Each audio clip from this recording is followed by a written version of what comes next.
Since the invasion of Ukraine last year, companies have been scrambling to cut ties with Russia.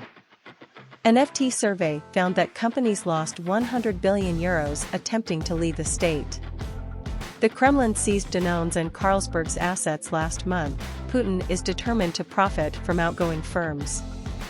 European companies have lost more than €100 billion in Russia since its invasion of Ukraine, according to the Financial Times. From February last year, companies have been pulling out their operations en masse from the state in response to pressure from investors and consumers. The FT survey of 600 firms' financial reports showed that 176 of these have faced balance sheet losses as a result of the sale, closure, or reduction in Russian business. Most of the losses were concentrated in a few heavily exposed sectors such as energy and utilities. 3 companies, BP, Shell, and Total Energies, faced penalties of €40.6 billion. But the losses were more than covered thanks to higher energy prices, which delivered bumper profits. If energy and utilities were excluded from the survey, the largest write-downs come from Germany's chemical and automotive industries. Not all companies decided to cut ties.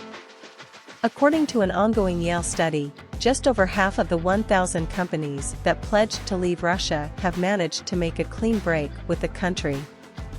The tracker was last updated August 7. Even if a company lost a lot of money leaving Russia, those who stay risk much bigger losses. Nabi Abdullayev, partner at strategic consultancy Control Risks, told the FT, "It turns out that cut and run was the best strategy for companies deciding what to do at the start of the war. The faster you left, the lower your loss." After the Kremlin seizure of Danone and Carlsberg's assets last month, experts fear that President Vladimir Putin could make it even more difficult for companies to exit Russia.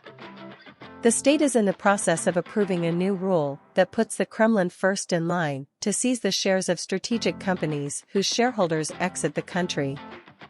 This law may add to the increasing number of punitive measures that Putin's regime has introduced to combat companies seeking to cease operations in his country.